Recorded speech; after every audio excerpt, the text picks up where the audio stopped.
Hello, hello, hello. Welcome to Cozy Cosmos, the week ahead for July the 1st to the 7th. It's crazy that we are already here. July brings us some alchemy, brings us some energetic energy that feels quite feeling, quite emotional, but also reflective. And there's one thing that Cancers do best. It's emotion and crying and feeling. Cancer being this cardinal water energy, it's the start of the feelings. And I love to envision Cancer energy as the pubescent adolescent.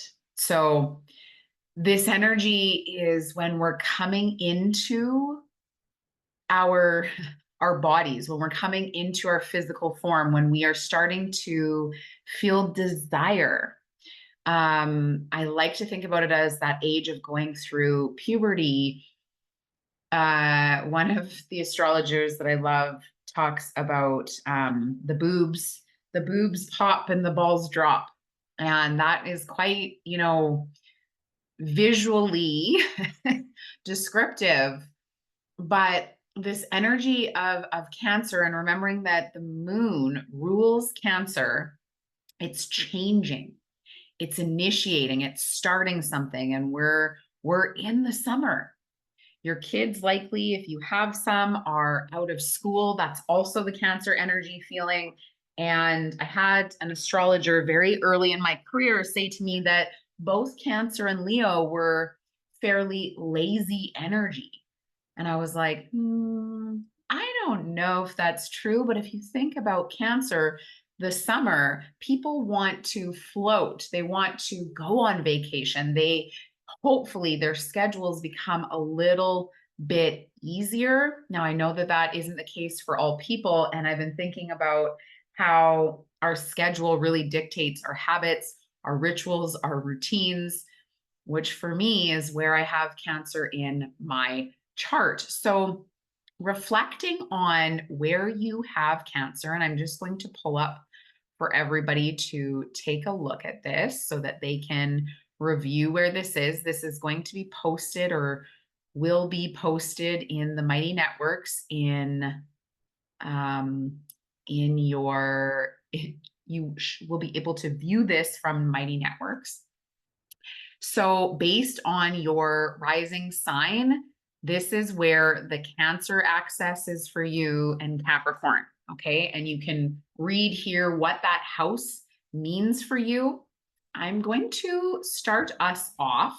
You can hit pause if you need to write that down. You can check it out in the Mighty Networks. I want to do just a quick little centering and calling in of the ancestors, which is very Cancer Capricorn access. Family, bonding, belonging, familial ancestry is very important to both of these signs. And I'm going to read to you from Belonging, a fabulous book by Topa Turner. So close your eyes if it feels good to do so. I'd like to call in the elemental guides, fire, earth, air, and water. And I'd like to call in the radiant ancestors. My sister and I's radiant ancestors, and anyone who is watching this, who is seeing this, knowing that you are right on time. This moment that you are in right now matters. Be present to your soft animal body. Just like the moon, we are always growing, waxing, waning, changing, moody, moony. And here is a poem for you called Waiting. There is a good kind of waiting which trusts the agents of fermentation. There is a waiting which knows that in pulling away, one can more wholly return. There is the waiting which prepares oneself, which anoints and adorns and makes oneself plump with readiness for love's return. There is a good kind of waiting which doesn't put oneself on hold, but rather adds layers to the grandness of one being worthy. This sweet waiting for one's fruits to ripen doesn't stumble over itself to be the first to give, but waits for the giving to issue at its own graceful pace. Thank you. Thank you. Thank you. And you can open your eyes, and waiting, we might be doing. This is in the impatience section of Tokopa's book. And she says here, impatience is an irritable guest who shows up before we've established a sense of belonging. When we're shy and awkward and prone to self-doubt, it can stay a good long while. Impatience is our urge to bypass this awkward phase when things aren't yet comfortable or settled, and the rush to redemption. Paradoxically, it is essential to really inhabit this awkwardness if we want to find our particular way of belonging. And that is why I feel like this energy is so Cancer energy. We learn our belonging from our home, from our family, from how we were raised. And this week, we start the week with the moon in Taurus. And we also have Mars in Taurus, Uranus in Taurus, which is actually going to meet up this week, which I feel like is like battle of the bands type of energy. There feels like something exciting, something innovative trying to come through, but this can also feel impatient.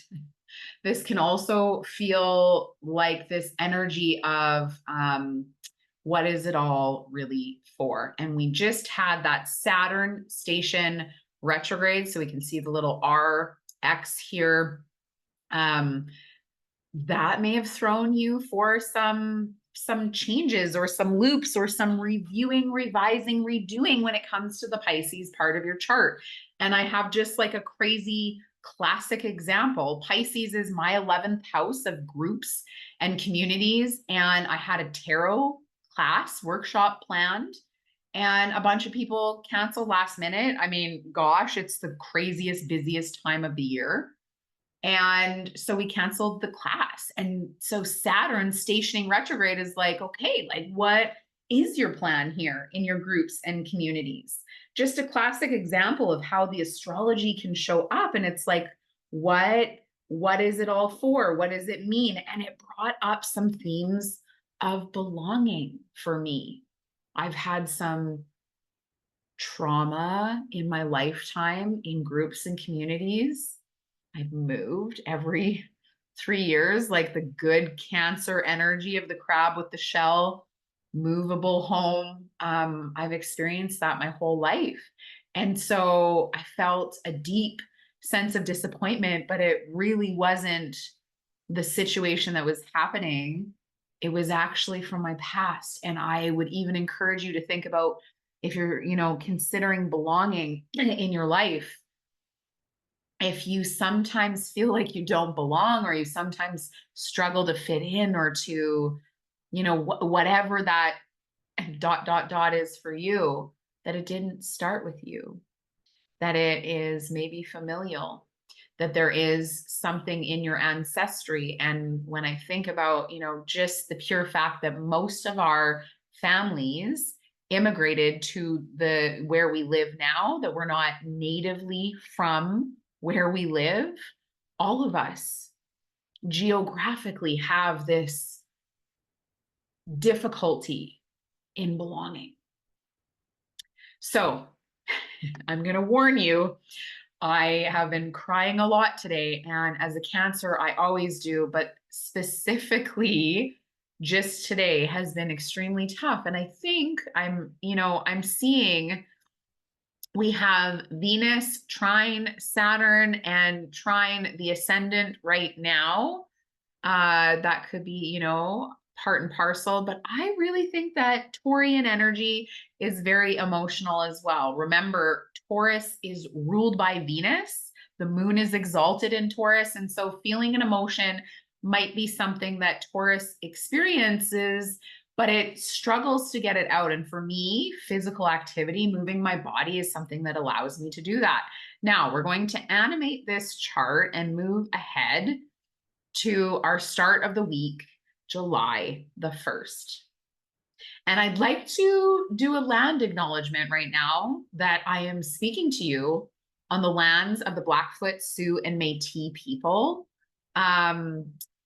Treaty 4 territory, and that happy Canada Day, and also that isn't super straightforward because we don't acknowledge where we got this land and that the land was stolen, and that there is so many more bigger themes to that. But I just want to acknowledge on this Canada Day, you can look up, I believe it's nativeland.ca, and it'll tell you where you live and whose original lands they were.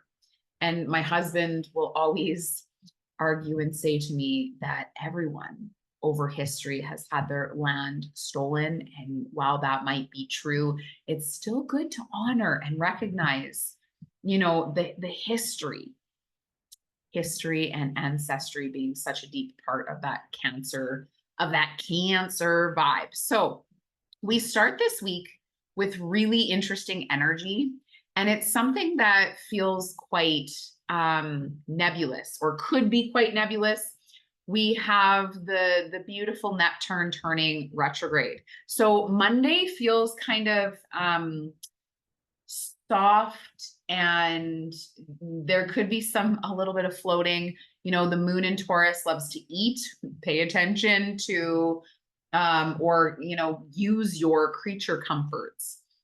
But there is an energy with that moon in Taurus on, how am I caring for my body? How, what am I eating? What am I drinking? What am I, what are the habits and rituals and routines that I'm doing for my physical body?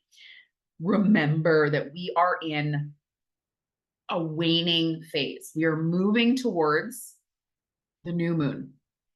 And the dark moon, or the moon getting smaller, can be a difficult time for some people. It's about releasing and letting go. It's not about starting something new. So use Monday. Hopefully it's a holiday for you. Hopefully you are not having to work. Hopefully you get to spend a little bit of time with family. Use the day to think about, what maybe am I releasing before we get this beautiful, abundant, lovely moon in the sign of Cancer. Now, we also are moving towards this interesting station. So Tuesday, July the 2nd, Neptune retrograde.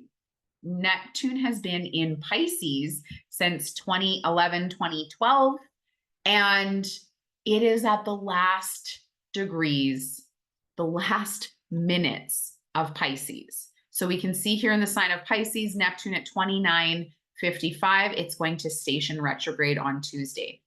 So I'm just going to keep that there, go forward here.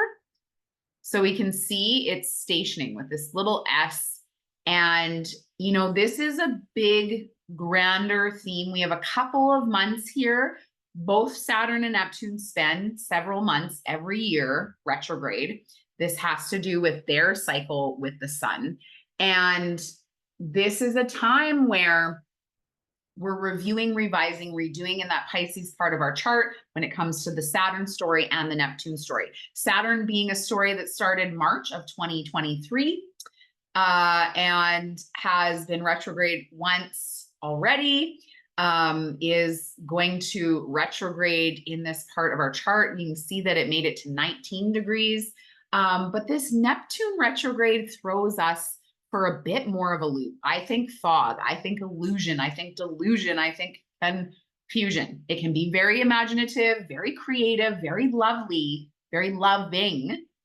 But this feels like the train coming off of the tracks in some ways to me. That train being Saturn, the diligent, hard work that we've been putting in that Pisces part of our chart. Don't get stuck in the fog, in the illusion, in the confusion. I have a resource that I'm putting in for everybody. There's a quiz to take there is a little lovely handout on